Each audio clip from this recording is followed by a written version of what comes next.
What's up, Middle Georgia Dog Pound? Welcome to another edition of the Middle Georgia Dog Pound Live. I'm your host, Brian. Matt, Kevin, what's up, fellas? What's up, brother? How you doing? Doing great, doing great. Here to recap another great trip down to Jacksonville. Took care of them Gators. Come back with some Gator tail. Tastes pretty dang good, I just have to say. Tastes pretty good. So we're going to get into it tonight, recap this game, talk about some keys to the game, talk about some key players in this game that showed out, some folks that we hadn't seen yet that do some great things, and so looking forward to doing that. But before we get into all of that, got to go through the housekeeping tidbits here. Make sure if this is your first time on the show, go to StreamYard.com/Facebook to give StreamYard permission to use your picture and your name so we know who is commenting on the show. We definitely want to hear from you guys. Please feel free to comment on the show. We'll share your comment and love to hear from you. Also, if you want to hit us up to be a guest on the show or promote your product or your business, please send us an email at middlegeorgiadogpound@gmail.com. That's middlegeorgia dog spelled like it should be, DAWG pound@gmail.com. Well, guys, let's get into this thing. Let's talk about Florida. But before we do that, let's run those game highlights. Mission, team, me. Say it with me. Mission, team, me. In that order. In that order. The mission first, the team second, and me third. We're here. Okay, we're here. All right, we're going to take the field as one. All right, we take the field as one. We break the huddle as one. We play all games as one, and we'll conquer as one. Let's go. Let's go. All right, it's going to take everybody in this room. The energy and enthusiasm has to be unmatched. Unmatched. So attack, attack, attack, attack. Go.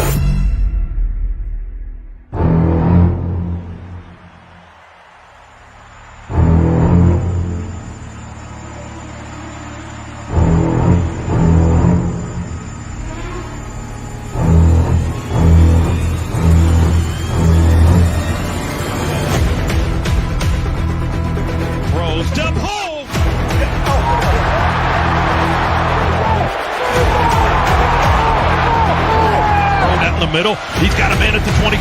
McConkey reverses course. 10, 5, touchdown. Lad McConkey. I love you, Lad. Direct snap it back to ETN. Smile Munden's all over him, and he's going to tackle him. Boy, what a huge play this could be in this football game. Clock, give it to Dejon, who's got clear sailing on the right side. Touchdown. Dejon Edwards steps up in the pocket. The ball gets stripped out. It's on the turf. Piled up. Georgia's got it. Marvin Jones Jr. jumped on the loose ball. Ingram Dawkins, he's the one that stripped the football out of Mertz's hand. Dog knocking on the door again, and he gets the touchdown. What a push right there by Cedric Van Pran. We're going to sack him. JDJ Crenshaw. We blocked the punt. It's a safety for Georgia. We control the outcome of the game by how we play. Mission, team, and me. And that's Dominic Lovett all the way down the sideline. Kick is high in the air, and it's good. 1, 2, 3. My goodness, what a blast by Javon Bullard. Caught, I fell. Touchdown. Keep pounding. Body blow, body blow, body blow, body blow. We going? We going?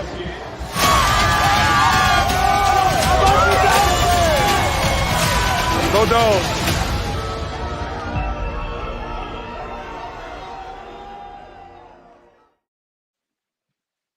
nothing better than beating them lousy, stinking Gators. Ain't nothing better. To walk out of there with a dub and to do it the way we did it, just unbelievable. Absolutely unbelievable. I was really nervous when the Gators drove down the field the very first drive and scored that 7. But we answered, jumped up there, got 10 on it, and then after the muffed 4th and 1, that crazy between the legs fake snap, whatever you call that thing they tried to do with Travis Etienne, you could just feel the whole momentum shift from that point forward, and the Dogs were in control for the rest of the game. Kevin, what did you take away from this game? What did you learn in Jacksonville? I learned that our offensive line has stepped up. They are a different offensive line than what we started with at the beginning of the season. I don't know if anybody else noticed it, but I went back and had to rewatch this game twice just to watch what the offensive line did. They were mowing people over. And kudos to our young tight ends. They got some great blocks in this game. Um, you know, everybody said that we were done because Brock Bowers was out. Well, these guys stepped up and played their hearts out. Um, I don't know, man. There was just so many things to highlight in this game. The running game was exceptional. We've we've been hard on Kendall Milton, and Matt can attest to this. He's been the one defending him all season long. That kid played hard this game. Him and Dejon just banged the ball, man, and it was great. And even when they got tackled for a loss, it didn't matter. They came back and ran the ball again and ran it even harder. And you could tell they were playing with a different feel, I guess, because they were playing Gators and they wanted just to beat the brakes off of them. I don't know. Those are just a few things. I could go on and on. Matt, what about you, buddy? I mean, totally will agree with what Kevin said. But I turn out that defense showed up to me. I mean, we've had some skepticism or question marks throughout the year. That defense is what really springboarded that game to where it just eventually got out of hand. They were playing fast, they were getting to the ball, and they were doing something that finally, when we usually happens to us, happened to Florida, we were creating turnovers. They just weren't the team messing up. We were creating those turnovers by applying pressure and getting there beyond just sending 4. We sent 5, we sent 6, and we got home, put pressure on them, and it was phenomenal. I love seeing that, and I'm telling you, I don't care if people aren't believers. I don't know why anyone would not be. We have a quarterback. Yeah. We have a quarterback who, I don't care if it's 3rd and 20. I trust that guy with the ball to throw it, and he played great in front of his home crowd, from his family and friends. Ultimately, it was just a really encouraging game. I was like you guys I was at a ball game watching soccer and soccer game / Georgia game, and y'all were losing on the text feed with that first score. And what did I say? I said, don't worry. That they will not score again for a long time, or not score again at all, because they're going to adjust. And boy, did they adjust. And it was great. Yep, totally agree. Yeah, John Akaki says our defensive line is about to have the game of their young lives. With Ingram Dawkins back, the boost will be quite noticeable. They want to prove something from here on out. Man, It's already noticeable. Yeah, I sure hope so. The offensive line was on point against Florida. Missouri defensive line is better than Florida, so the task is bigger. I totally agree with that. Grady Darcy says, who do you cover? Brock was out. It's like the ultimate Swiss Army knife. Dejon, Rosemy Jackson, Delt, Bell, McConkey, pick your poison. Man, Delt with that one-handed catch, man. Yes, woo!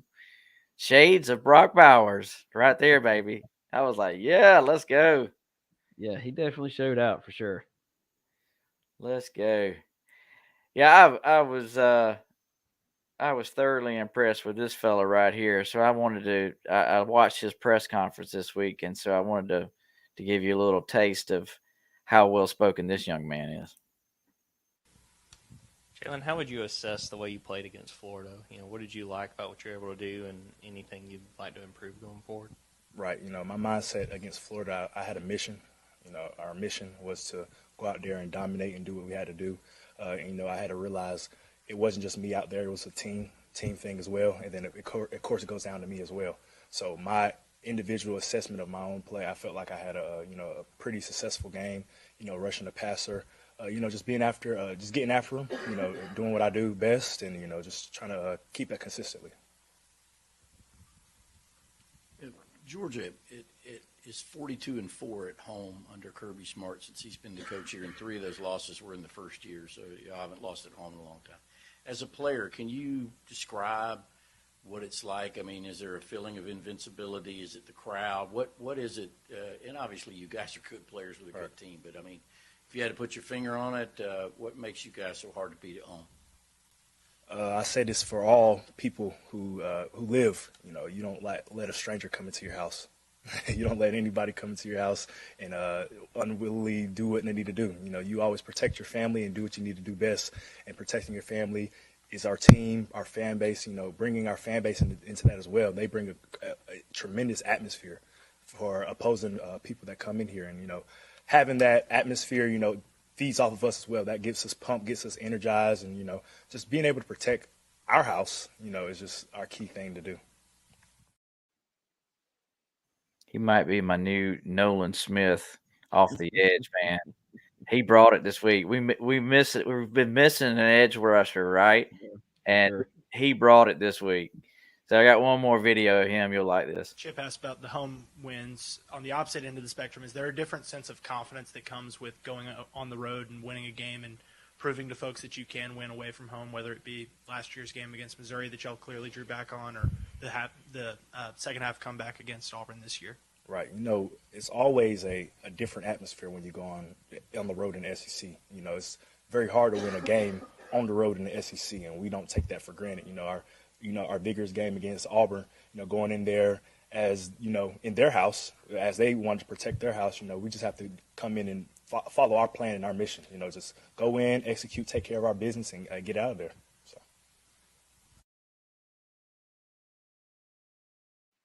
Like that. I like his mentality.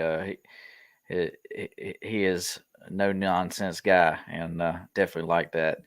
Any other special players that stood out to you this week, Matt? Trying to think off the top of my head. I mean, it was good to see McConkey back at it again, like his old ways a little bit. Making those cuts and making those turns and really making the defense, you know, feel like they're rolling around with skates. But I mean, that's the thing that stood out the most. If I'm being, you know, just right there off the cuff, yeah, he was definitely impressive and good to have him back in it. Yep, Justin Little said the Bulldogs are getting healthy at the right time. Yeah, totally agree. I was so happy to see Brock Bowers walking around unassisted. That was probably one of the biggest highlights, to see him out there walking around without a crutch, without a scooter. I'm like, okay, this is 2 weeks post-surgery, right? Not even 2 weeks, and he's out there walking around. So those are all good things, all good signs, in my opinion. Grady Darcy says Bullard made the UF offense look over their shoulders. Yep, I totally agree. But I think there's one more guy that showed out this week, and Kevin sent me a video on him, and I don't know who got this audio, but whoever they are the video and audio champions, because they pulled this straight out of practice, and you guys are not going to believe this. So let me roll that footage. Can you start getting like max effort and look like Ron Jones on some plays running down the field? Remember when I highlighted? Why can't I see that more often? You know what I'm talking about? Can I see it a little more often? Just a little bit more often. Because then it makes everybody else run hard. And you got it. And you can cruise and just kind of take your time and be okay, or you can be special. And I want you to be special. I mean, Ernest Green murdered that cornerback. Murdered him. It decimated him. It was awesome. It was so awesome. And I'm like, how? I said Kevin this earlier today. I said, how in the world did they get? I guess it's one of those audio discs, right? That you see them holding it, during the NFL games. Somebody had to be holding that right on there, and they took out all the background noise, and just had Kirby on there talking to him and about giving maximum effort. So I kudos to Ernest Green this week for his play. He definitely turned it up. He definitely turned it up. Well, let's catch a few comments here. Grady Darcy said, absolutely the most pancake of pancakes. Yeah, he definitely was. Yep. Let's see. Dad says Missouri is not going to be as tough as others may think. The thing about Missouri, and we'll get into them, is they can move the ball. They have the ability to score points. That is for sure. That is for sure. Let's see. Any other comments in here? I don't see any more comments. Well, one other video that popped up this week, and I showed it to Mr. Matt here a little bit before we got started, but it has to. I want to say this video has to do a little bit about where we are as far as this college football playoff ranking committee and how they consistently undervalue Georgia and whatnot, which I'm fine with. I'm perfectly fine with them ranking us too. I'd be fine if they ranked us 4 or 5. It wouldn't matter to me. But some people seem to think that if you come to play Georgia, you're going to get murdered. And I think Heather Dinich with ESPN is one of those.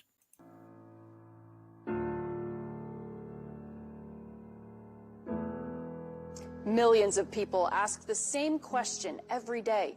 Can anyone beat the Dogs? Many have tried. Few have come close. Imagine a double-digit lead at halftime just to slip away.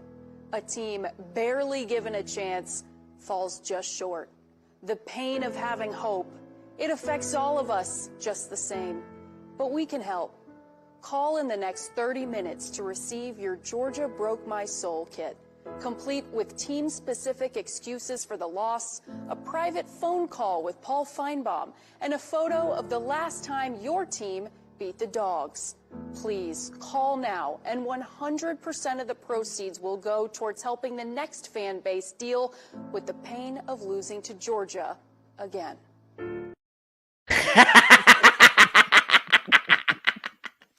Oh, that's pretty good. I had laughed about that video all day.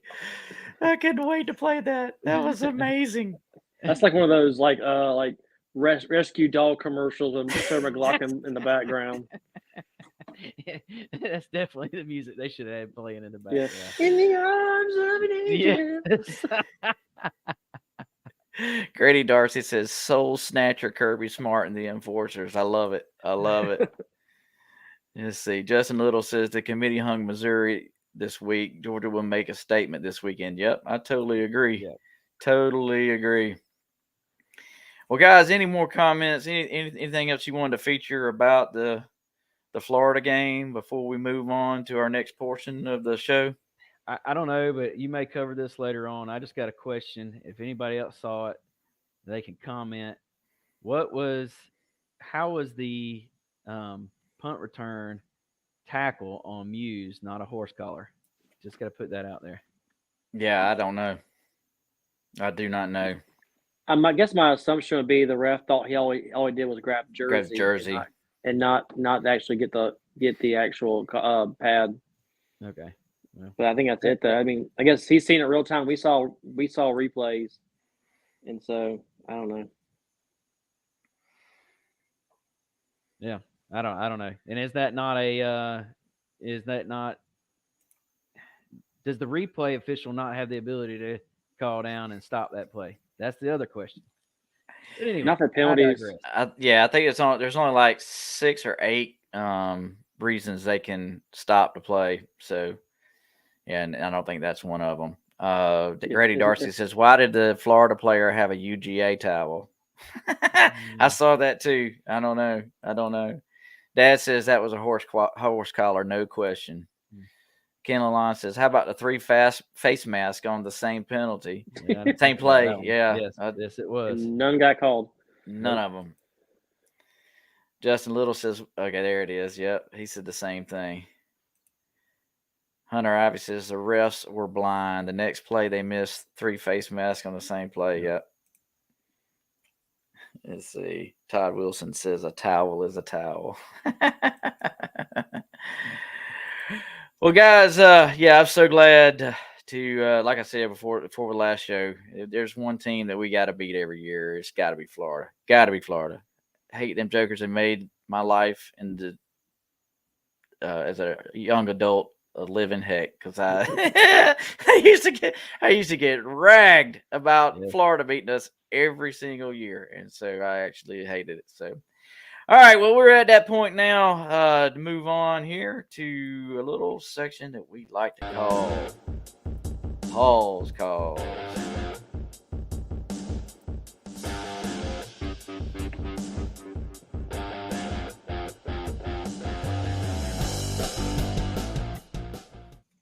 All right, today's Paul's Calls. I've got a lot of videos because there's a lot of good ones. So we'll start with the targeting with not Shedeur Sanders. It's the other Sanders kid. I can't remember his name. But anyways, Deion Sanders' son with the targeting call. Play 2, the quarterback drops back, and he's going to complete a crossing route to number 20 of the offense, and then he receives a big hit from 21 of the defense, and we're going to get a flag down from our headline judge for targeting. Now, as we go back and take a look at the replays, we see that the receiver is defenseless, and number 21 attacks the defenseless receiver high, so there's an indicator of targeting as well. Now, it looks like the intent of the defender was to lead with the shoulder, but as we see, there is forcible contact to the receiver's head or neck area, so all three elements are met for targeting, and number 21 is disqualified. Now, I think the defender really wanted to lead with the shoulder, but he's got to lower his target just slightly as to stay off the defenseless receiver's head and neck area. This would be a good football play if he did lower the target, but when he attacks high and hits the defenseless player with forcible contact to the head or neck area, it is targeting. One final note here, the foul is late in the second quarter, but the disqualification will not carry over to the first half of the next game. Only targeting fouls occurring in the second half carry over.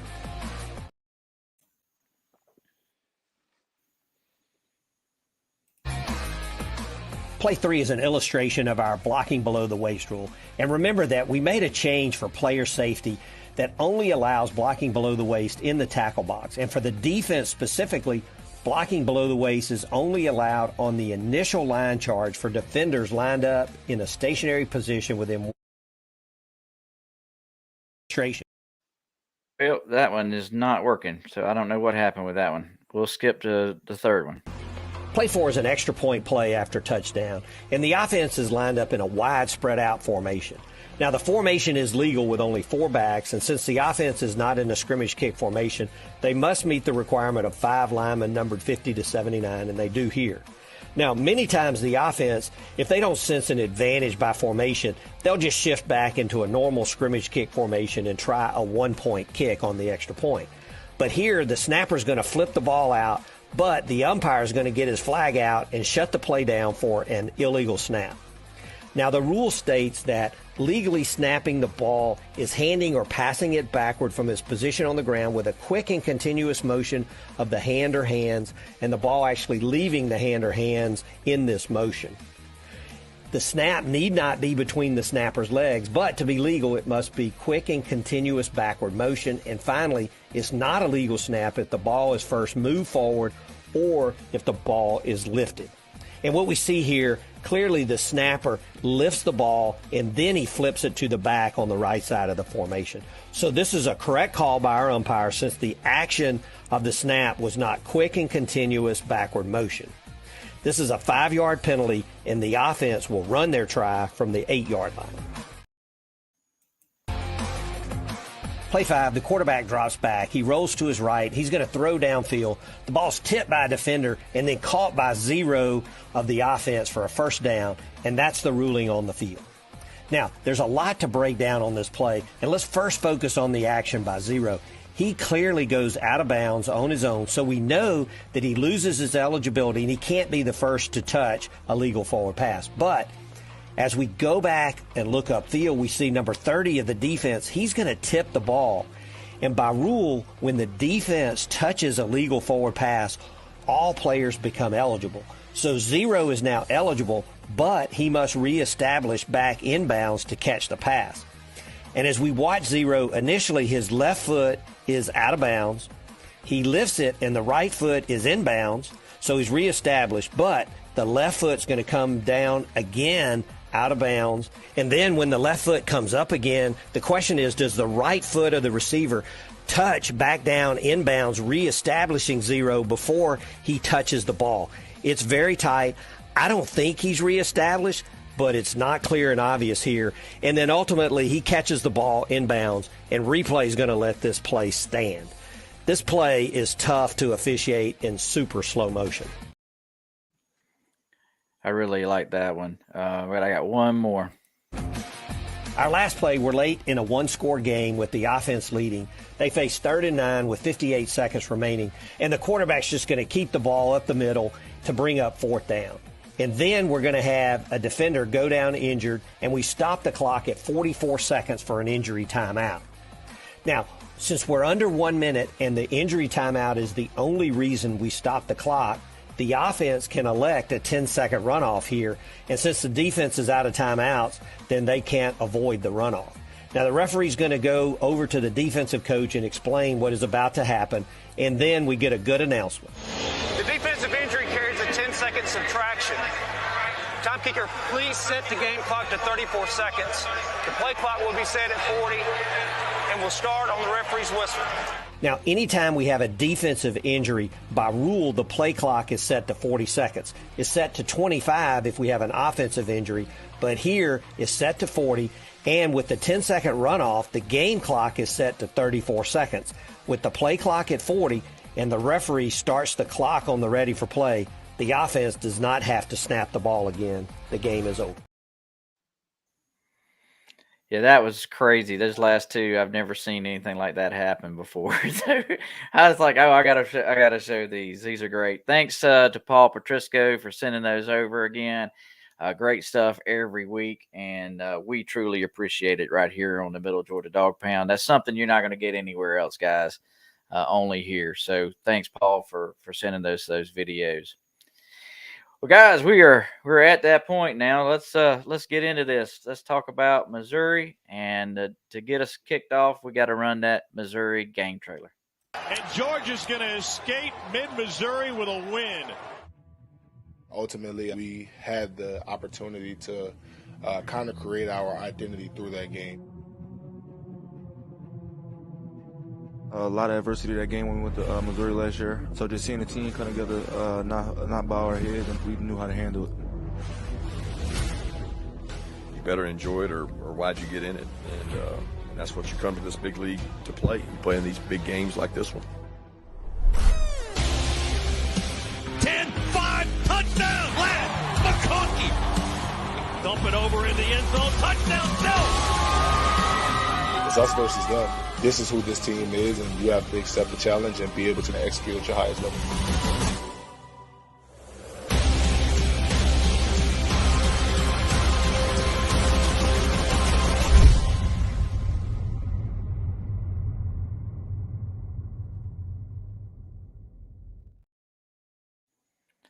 The Missouri Tigers. Truman the Tiger is Missouri's mascot. Apparently, this name was voted on by, I believe it was the cheerleaders of Missouri. I think that's what I remember reading from last year. But the Tigers says the Tiger was named Truman in 1984 because of a contest held by the cheerleaders. Previously, Missouri had two mascots, a male and a female, but neither had an identity. So how about that?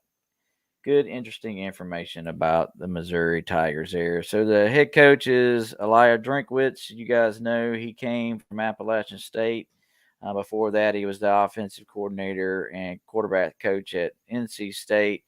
Had pretty much a really prolific offense at both of those facilities, and has done really well. I believe that this is his best season, if I'm right here. He has not had a winning season up until this year, and his job was kind of on the line. I think he was on the hot seat, and he had to make a statement. So they have done really well. Should have won that game against LSU, and we chalk that up to some bad coaching for sure.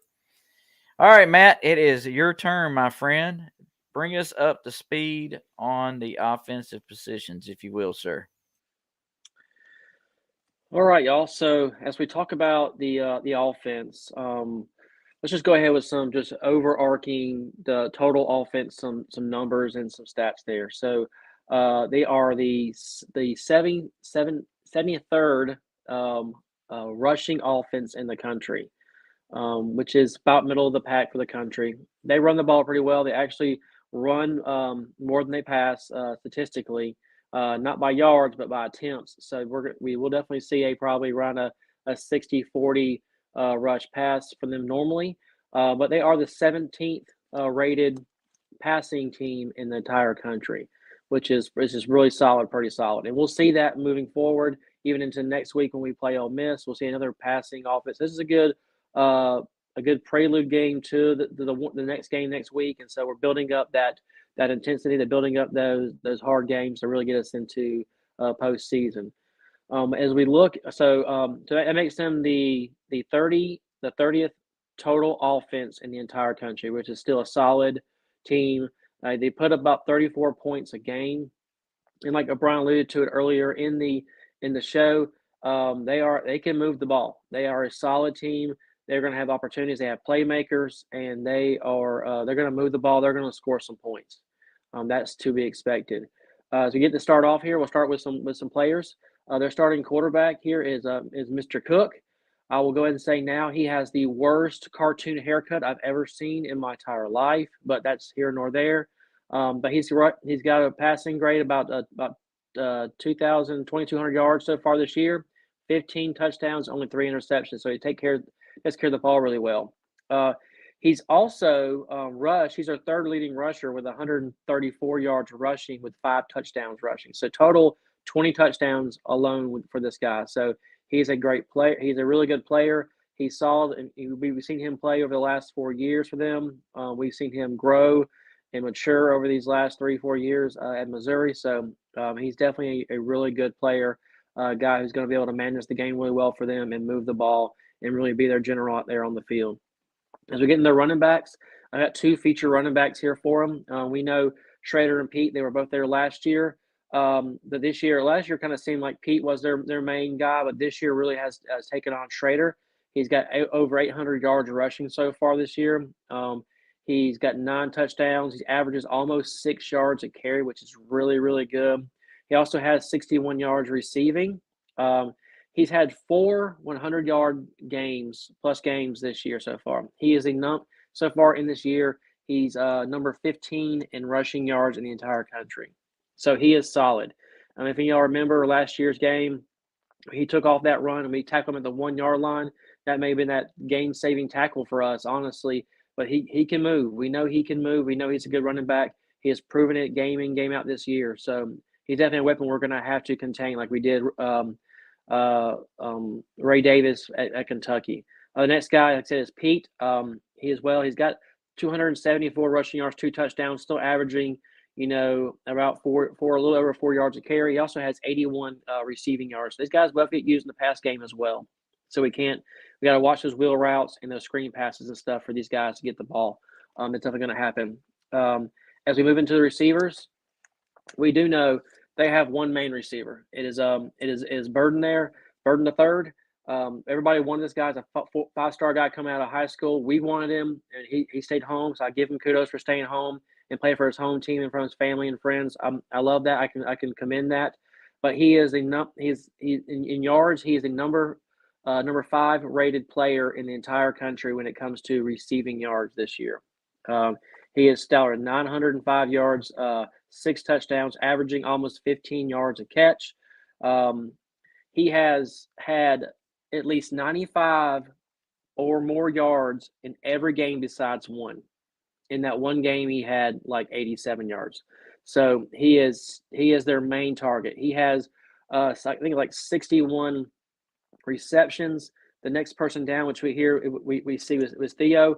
He's only got like 34, so they're almost double the amount that the next player does. He's going to be their key target, so we really need to isolate him, just as we did Shepard from Vanderbilt, and as we did Pearsall from last week for Florida. We really got to isolate these guys and make somebody else beat us, because he definitely has the wheels and talent to do it. He also is number 5 in the country in attempts and receptions per game. He is getting at least eight balls thrown his way or 8 receptions per game for his team. So he is definitely a high focus target, probably getting a third of their receptions for the team. As we get into Weiss here, he's got 440 yards, 5 touchdowns, still averaging like a little over 12 yards a game. He's had a 100-yard receiving game himself this year, so he's a good target as well. And also Cooper, we know Mookie Cooper. We've seen him for a few years here as well. Has been a big playmaker for them. He's got 359 yards, and he averages about 12, almost 13 yards a catch. So these guys are going to be very active. They're going to use them a lot in the game, so really be looking for these names and these guys, but we really got to put a hold and a clamper down on Burden. As we get to the last guy having here is their kicker. This Cal guy, Miss Mivis. This guy crushed us last year. I mean, he kicked like 6 field goals against us last year, and so he hadn't had a stellar year this year so much, but he's still a weapon. This guy kicked a 61-yarder to beat Kansas State earlier in the year. He's going to be a weapon out there for us. We saw. I mean, last year before we played them, he lost a game for them against Auburn. And then he missed like 2 field goals in that game. We were like, okay, he's not that great. But then he comes to us and makes 2 50-yarders. And so we need to be looking at that. So this year alone, 50 yards plus, he's made 3 out of 5. So he's still a weapon. He's still going to help them score some points. And I hope he's playing more. He's kicking more field goals and they're making touchdowns, and we'll definitely win the game. I honestly believe if we can keep this team under 24 points, then we definitely will win the game for sure. I got a few more stats for us, and then we'll kind of pass it over to Kevin. I'll say here on third down conversion percentage, they are 62 in the country. So a little bit under about 41% of the time on third down. That's what they are, 31% completion on third down. Fourth down conversion, they're 83rd in the country. They're with a 44% completion rate. And then here's the stat that I want to talk about the most as we close up here. They are in the red zone. They are 97%, which makes them the number 1 red zone offense in the country. So we have to keep these guys out of the red zone. And we do that by getting them to long third down situations and making that number, that 41% on third down, really drop big time. The last thing I'll have for us as we move on to defense is this team also, this is where our fans are going to come in. Fans are there getting loud again like we did for Tennessee. This team is averaging they're averaging 7+ penalties per game. So if we get there, we get loud, we make them do some false starts, we call some ruckus, we can really get that up there to 7 to 10 penalties if we really get the crowd into it. Other than that, I'll give it over to Kevin. Well, before Kevin jumps in, how do you control Burden? I mean, what do we have to do to keep him under wraps? I think some of it is making sure our matchups are right. We don't need to have our linebackers covering him, and so it's going to be some of that on their offense, moving him around and disguise formations and stuff that can get balls out. I mean, we saw honestly, and if I saw one more screen pass, I was going to lose my mind last week. And they're going to see that kind of stuff. They're going to put these guys on screen passes in the space and see if they can do what Vanderbilt did, get a screen pass and get guys open. So I think they're going to try to do that. They're trying to put some matchups on us, because if they try to just do heads up and let Lassiter or Everett get on top of him, I don't think he'll have as big success as he has in the past. I'm not sure he's going to be beating us downfield, but they're going to try to put him in open space and kind of beat us like Ohio State did last year a little bit. So yeah, it's going to be put him on an island with a guy with some safety help and see if we can just really close him out. Kevin, if you don't mind, I'm going to catch some of these comments because otherwise I'm going to get so far behind. Let's see. Grady Darcy says we're going to need Wilson and Bullard off the blitz to get home. Hard to complete passes off your back. I agree with that. Bill Krug says they're going to need. I think maybe he's talking about Mevis. We're going to need him because we'll slow them down in the red zone. Mevis, Akaki says Mevis is 3 for 8 outside of 40 yards. He made most of his kicks inside 40 yards. And 101 Lassiter physical play will wear him down. I'm talking about Burden, I think is what John Akaki's talking about. All good stuff. I mean, that's to the point. If we do like we did, if we're in the backfield all the time putting pressure on that quarterback, he's not going to have time to set his feet, and get balls to these guys getting open. Anybody can get open if you give them 6 seconds to run around. So we have to really, like I said, get that in his face with under 3 seconds and really put that quarterback running backwards. Appreciate that, Matt. Kevin, fill us in on some defensive positions that we need to keep an eye on. All right, yeah, before we highlight these players, I just want to give us a brief overview of what we're facing as a defense in general. This is the number 37th ranked defense in college football. They are allowing about 338 yards per game. It's 226 passing and 112 yards running. That's just an average per game. They're going to be facing the number 4 ranked offense in UGA, which is averaging about 506 yards per game overall. The only loss they have this season, of course, is against LSU, where they gave up a total of 533 yards, 259 passing, and 274 rushing.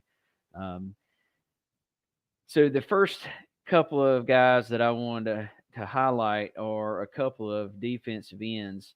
One being Johnny Walker Jr. This is a junior out of Tampa, Florida. He is 6th in tackles on this team this year with 31 total and 21 solo tackles. He's also the number 2 sack total holder with 4. And he is the next gentleman that I'm going to highlight is Darius Robinson. But that's these guys work in tandem. Let me cover the other guy first, Brian, is Darius Robinson. If you've got him there. He's number 6. He's also a defensive end. He's number 1 in sacks with 4.5. He's got 1 forced fumble. He's got 28 total tackles overall, 18 solo, and he's 7th on the team in tackles. This gentleman, he started all 13 games last season, which was he was part of that group that made it hard on Georgia to move the ball on the offensive side last year. He was a real game changer in that respect. He had 2 tackles last year and 1 tackle for loss against UGA in 2022. These 2 guys work together. If you'll see them in the game, they're 2 defensive ends coming around on either side. They're bent on getting after the quarterback. Even if they don't get to the quarterback, they're trying to hurry him up to make him make a mistake downfield, not see the field clearly because he's in a hurry, throw off that back foot, make a bad throw, and throw that interception downfield. Or just get in the backfield and disrupt that run game. So these are 2 guys on the defensive line that we really got to control and stop from getting in our backfield. The next player I'd like to highlight is Tyron Hopper, number 8. He's an outside linebacker. He's a transfer from the Florida Gators, where he played 3 seasons there. He leads the team in tackles this year with 42 tackles overall, 29 of those solo. He's 3rd on the team for sacks with 2 sacks overall. He has 3 passes deflected this year, so this guy really gets his hands up at that line of scrimmage to disrupt that passing game.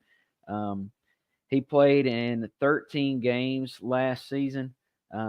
where against UGA he had 7 tackles and 1 tackle for loss.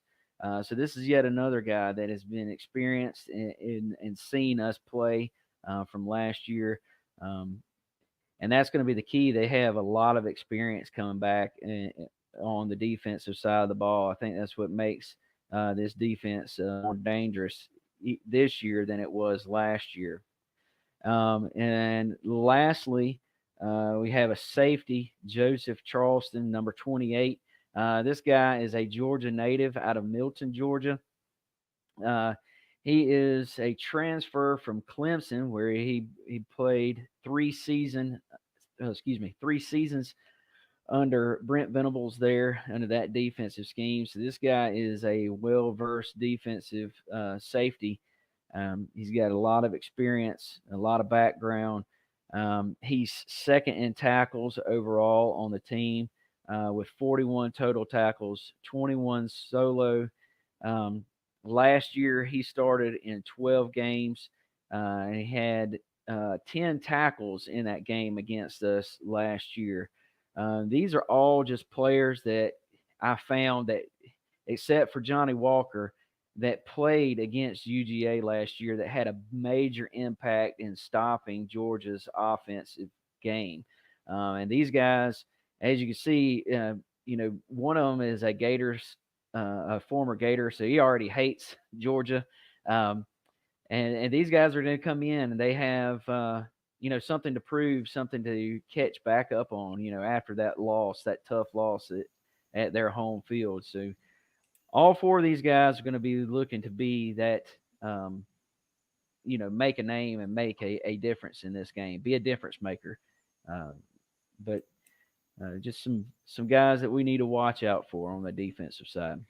Kevin Hunter Ivy says Mizzou offense looks good on paper, but have they played a defense yet with the amount of potential star power that we have on defense? I don't know that they have really. The closest one that I could think of would be LSU, and their defense is not ours at all. Yep. What do you think, Matt? I think probably Kansas State's probably been the better defense they've probably played. But I mean, I don't disagree with Hunter Ivy at all. I'm glad they're 7-1. I think they're a solid team. I think last year they kind of got rooked a few times in some games they should have won. But I think the funny thing is, I was listening to a press conference earlier this year. They asked the head coach, the Drinkwitz or whatever how you say his name. They asked him, what's it going to be like going to Athens? He's like, it's no different than going to Vandy. I was like, oh, dude, it's going to be a lot different than going to Vandy. So prepare yourself and prepare your team. I just think, and we'll get into the predictions and stuff later on, but yeah, I think probably Kansas State early in the year. But once again, they really weren't hitting on all cylinders. They're hitting on all cylinders right now. They're playing really good. I'm trying to look for the word. I've been brain fart for a second. Consistent ball. That's what it is right there. They're not turning the ball over a lot. They're really not, playing, not hurting themselves like they did in the past. They're playing really good, efficient ball. So that's the thing we got to look at. Ken Lalonde says the Tigers' defense will not fare as well against the Dogs' stout O-line. I think Beck still ends up with a clean jersey at the end of the day. Hope so. Yep, absolutely. Absolutely. All right, guys, let's transition on over to the college football pick'ems.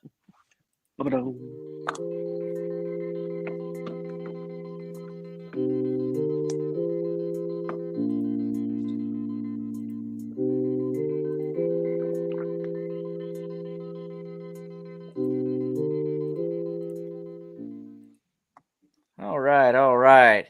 As you guys can see, little old me is leading the way here, 27-20. Just a little toot toot of toot that horn and toot of that horn. Just a little toot toot there, just for you. 27-20. It just had to pour it on. Sorry, guys, that I had to do that to you, but we figured your secret out now. The secret is you were waiting for us to give our predictions. So this week we agreed that this week you go first every game. That's fine. No worries. All right, so the first one is Texas A&M at Ole Miss. Texas A&M at Ole Miss. Let's see. John Akaki says Brian's a cheater from Michigan, and I thought we were friends. He's still I thought we were friends. Lord have mercy. See how many times I invite you back over to my house. With friends like that, who needs enemies? I know, right? I know, right? All right, so I know this one's at Ole Miss. I'm going to go A&M on this one. I think A&M pulls it out by 3. I'm taking A&M. Kevin? I am not going that route. I am going to pick Ole Miss. I just don't feel that Texas A&M has what it takes this year. I mean, they lost that close one with Tennessee and Alabama both. I think they're checking out this season, and Ole Miss is still trying to play for a chance to be in the SEC championship. I think they've got a lot more on the line. I think they pull it out by 14. I like it. I like it. Let's see. Grady Darcy says Ole Missy 39, ATM 24. Daddy says Ole Miss 31-21, and then I guess I gave my prediction, and he says, "What?" Seems like everybody's going Ole Miss on this one. Ken Lalonde, Ole Miss is going to kill the Aggies 31-15. Krug says Ole Miss. Yeah, Jimbo gonna save his job. Hotty toddy. Let's see. John Akaki says upset A&M 28-24. Yeah, I think that they got to figure out a way to win this game. It's Jimbo's in a world of hurt here. I'm not sure who posted this. It may have been Todd Wilson. I'm not sure. You guys, I lost my feed on who this is. Hey, but if this was you, go to facebook.com/StreamYard and give StreamYard permission to show your name and photo so we'll know who's commenting. All right, Matt, what you got, buddy? So I can see definitely looking both directions. And honestly, my only concern is Ole Miss looking ahead to Georgia on the horizon and going to allow Texas A&M to come in there and take a victory. So that's my biggest concern. Like you said, the lots are riding on this season. Can they pull it out? I watched Ole Miss struggle with Auburn for a while there. And don't get me wrong, Auburn's got a pretty good defense, but Texas A&M's defense is better. And Texas A&M's defense is a lot like Alabama's defense, and we saw what the Alabama's defense did to Ole Miss. So I'm really on the fence here. I'm gonna say I'm gonna pull it out, and I kind of want Texas A&M to win this game, but I'm still gonna go Ole Miss as well. I think it'll be a really, really close game, and they may get some defensive turnover or some defensive points to kind of pull out the victory for Ole Miss. I like it. Bill Krug says, "Stop smoking that bad stuff, John. It's Ole Miss." Brian, that was Brian Riles, by the way, that said Ole okay. Miss 42, A&M 24. I got you. John Akaki says A&M big, physical, and has a solid defense. All right, Oklahoma State. I think this is going to be a great game. Matt, what you got on the? You want me to do my prediction? I see it sneaking in. Trying to sneak it in, almost Kevin. did it. He thinks he's clever. I think John Akaki's right. He's sneaking the signals. Hey, this one's easy for me right here. This is an easy choice. I'm going defense all the way, and Oklahoma's defense is showing up this year. I'm taking Oklahoma big on this one. I think I'll take them by 21 against Oklahoma State. All right, go ahead, Matt. You're next. So Oklahoma has struggled here recently. I mean, they are struggling to win games. They should have lost 2 in a row. And now they're going to go on the road to one of their in-state rivals, who's not playing terrible. They're not great, but they're not terrible. I really think I think Oklahoma continues their fall apart. I think they still do it. I'm going to take the upset Oklahoma State.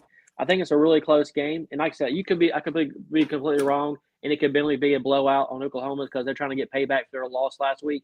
But I just see them as a decline each and every week, and I'm going to pick the State to take home the victory. I like it. I like it.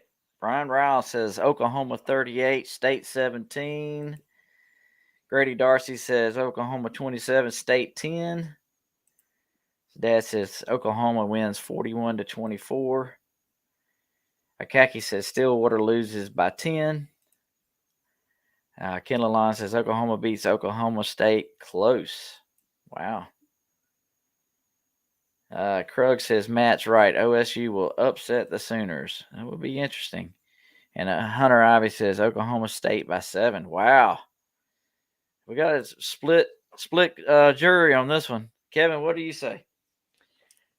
I think that this is going to be a tough game for Oklahoma to come to Oklahoma State, and with that, to be in that raucous environment, it is a rivalry game, and they, like Matt alluded to, they are not playing well right now, and I think Oklahoma State can smell the blood in the water, and I think this is going to be a tough shootout game.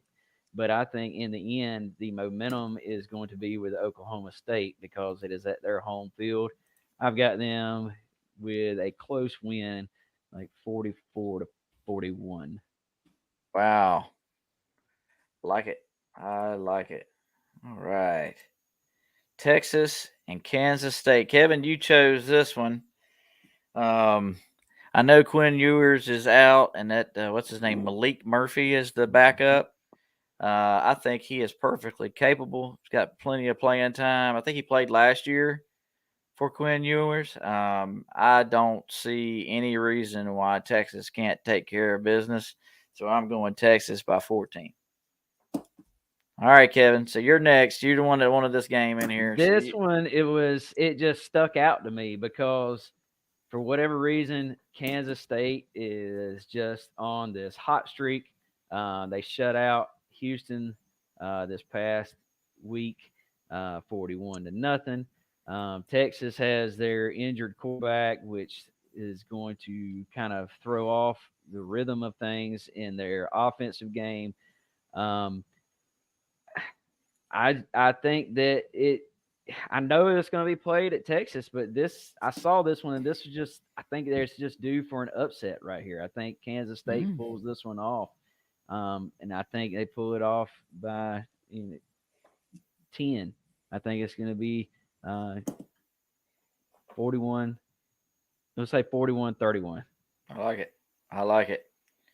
Kevin's taking State. What a surprise. Let's see. Brian Ryle says Texas 24, Kansas State 14. Grady Darcy says Texas 21, Kansas State 27. Ooh, Grady thinks there's a upset in the books here. Let's see. Lalonde says Kansas State 37, Texas 31. Lalonde feeling it too. Let's go. Let's go.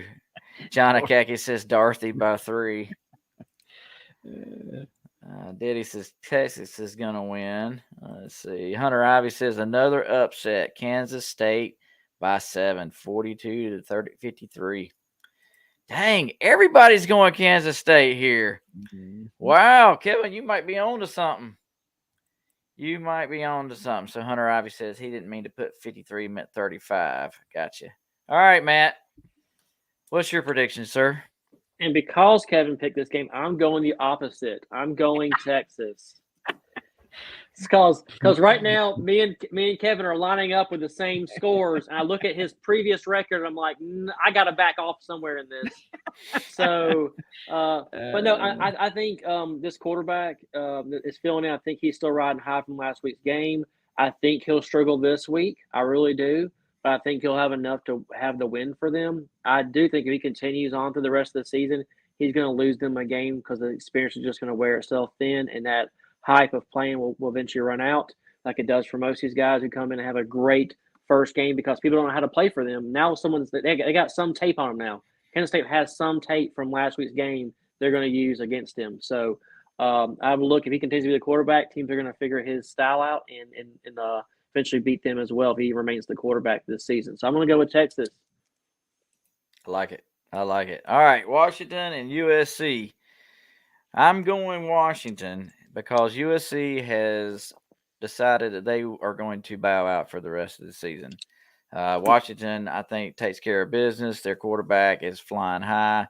He's probably going to end up winning the Heisman before when this is over. He's playing lights out, and I'm going Washington big on this one. I think they win by 21. All right, Matt, what do you think?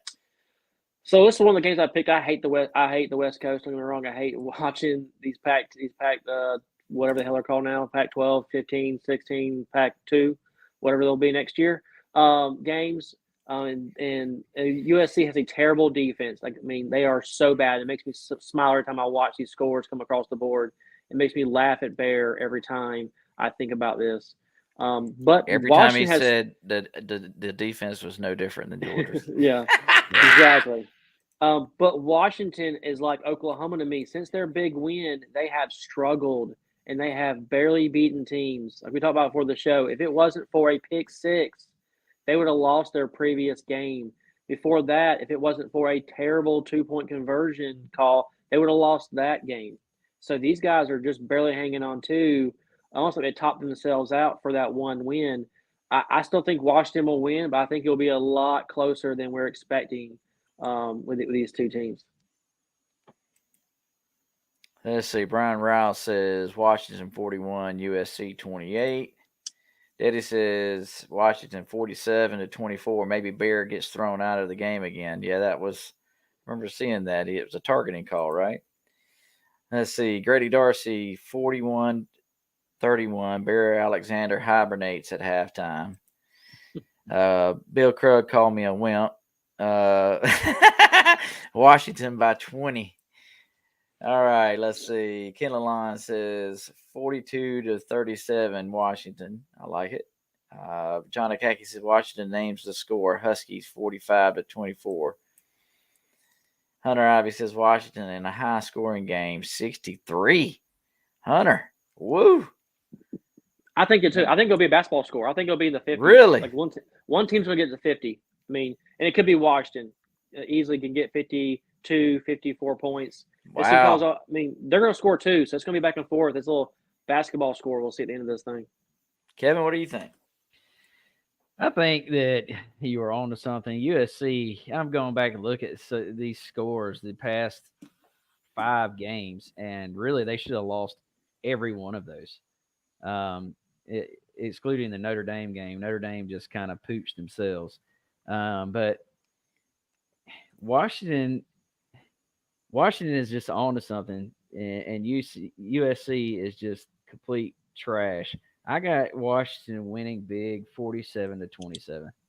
I like it. I like it. Bill Krug says Hunter is puffing on a khakis hit. All right. So the Dogs are the number 1 game of the week. This is my number 2 game of the week, and I think this is going to decide the West, in my opinion. I think whoever wins this game goes on to win the SEC West, and we see them in Atlanta. Jaden Daniels has just been playing on with his hair on fire here lately. If Alabama cannot contain him in the pocket, Alabama will not win this game. And let me say this again. If Alabama allows LSU to score 30 points, Alabama will not win this game. However, LSU has not played a defense yet like what Alabama has. The Alabama defensive line is improving week after week. I think they will be able to contain him in the pocket. He will not be able to scramble and make plays with his feet as he has in the past. I think it's still going to be a close game, but I think Alabama pulls this one off late by 3 and takes the win in Tuscaloosa. Matt? Kevin? All right, I'll go. I will go because I think that you are crazy. I think that Alabama is garbage. They have lucked up and won 3 games. Let's be real. I think they paid off the officials in the Tennessee game. I think those officials will not be there. They're going to be officiating another game. They barely beat a crap Arkansas team. They barely beat a crap Texas A&M team. Ole Miss should have beaten them. That was piss poor coaching. LSU has been in tight games. They know how to win tight games. They know how to score points over and over and over and over again. Alabama is not going to be able to keep up. I got LSU winning 48-28. I like it. I like it. Let's see. Ken Lalonde says the Tigers tire out the Bummers 42-30. John Akaki says the Tigers will win this one 41-31. Daddy says Alabama 44-41 LSU. I just don't think they can score. Alabama can score that many points. I really don't. Are they going to 6 overtimes? I know. I really don't think they can. 40 points one time this season. Am I right on that? Yep. Grady Darcy says the Bammers 28, the inbreds from LA 19. Bill Krug says LSU will whip up on Bama by 20 points. That's a good possibility. John Akaki said they scored 40 points twice. They 56 against Middle Tennessee and 40 against Mississippi State. Yeah. Middle Tennessee is not a surprise there. No. Alabama can't score enough points. Sorry, that's what I said too. Justin Little says all LSU has to do is play defense in this game. That's going to be difficult. Brian Riles says LSU 34, Bama 24. John Akaki says, why is Bill Krug still part of our offering?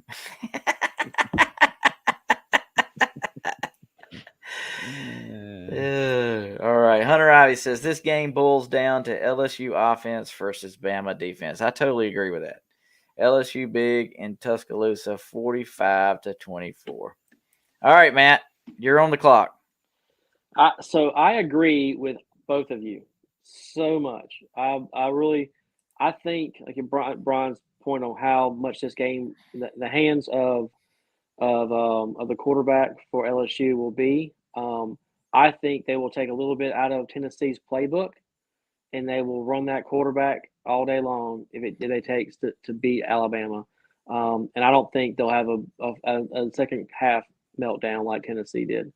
So I believe he's way better than Milton in the air and on his feet. So I'm going to say LSU goes in there and LSU beats them. I would love nothing more than that to happen. I just Alabama has proved me wrong before, and I'm not going to bet against them this time. I can get behind that. Yep. Wouldn't be surprised they won. I would say I would not be surprised if Alabama wins that game. I wouldn't either. All right, here we go. The game of the night, guys. Game of the night. Tell me what you think. There, Kevin.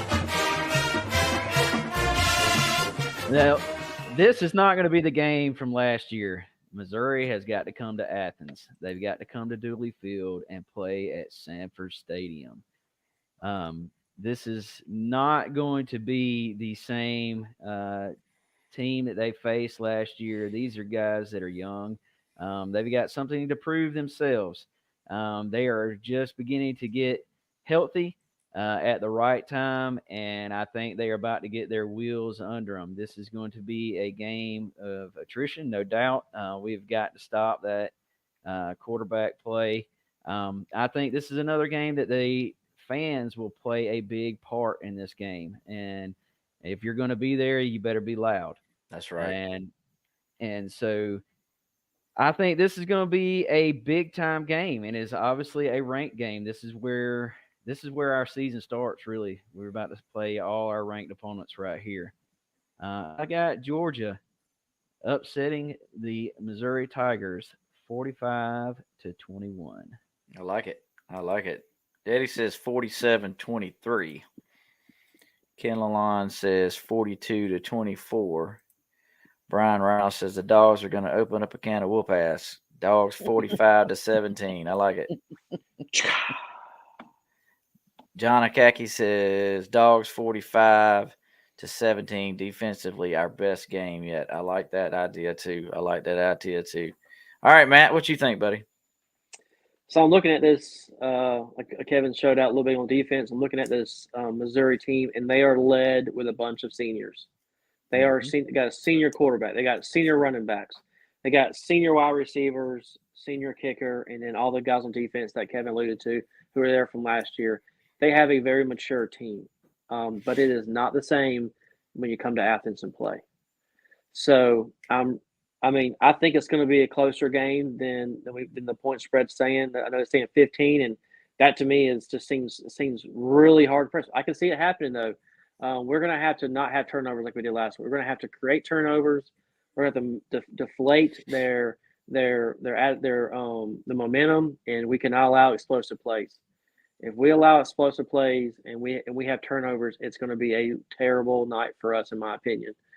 We may win, but it'll be just like last year. So last year, what happened? They got close to beating us. And we had 3 turnovers. Gave the ball away 3 times. We can't do that again. Nope. So it needs to be like a top-notch game. I'm actually saying probably a little bit closer. I'm going 38-27 for me. We're still beating them by double digits, but all I care about is 1 point more than them, honestly. But that's my prediction. I like it. I'm going to go 42-17. Missouri might get 3 touchdowns on us, but I feel pretty comfortable with still getting in the 40s. I think that we will easily do that. I can't remember. That'll be how many games in the 40 points now? Be a lot in a row. I don't know, but I had that stat somewhere, but I can't find it. But anyway, yeah, I think 42-17 is a good spot. Hunter Ivy says 45-17. Justin Little says 51-14. Let's see. Bill Krug says this will be close till halftime, but the Dogs put the pedal to the metal in the second half and pull away by 20 points. I like it. I'd much rather be over in the first half, to be honest. But as long as, a dub's a dub, right? A dub's a dub. 5 games, Brian. That's right. Thank you, Kevin. Mm-hmm. Thank you. The key for us is that people have to play all 4 quarters to beat us. That's right. They can't play 3.5. They got to play all 4 quarters to beat us. Yep. Totally agree. All right. Any final thoughts, guys, before we sign off? Because we are 15 minutes over. I'm excited. Let's do it. Love it. Kevin? Get to Athens. Be there early. Be loud. I like it. Well, guys, we're going to take this thing back. Dogs will be facing the fake Tigers, and we will be taking it to them. There will be no mistaking the Missouri Tigers this year like we took it for granted last year. Beck's going to be on cue. He's going to be spot on, and we're going to take this thing to the house. I'm Brian, Mr. Matt, Kevin, for the Middle Georgia Devil Pound. We love you guys. See you next week. Go Dogs! Go Dogs!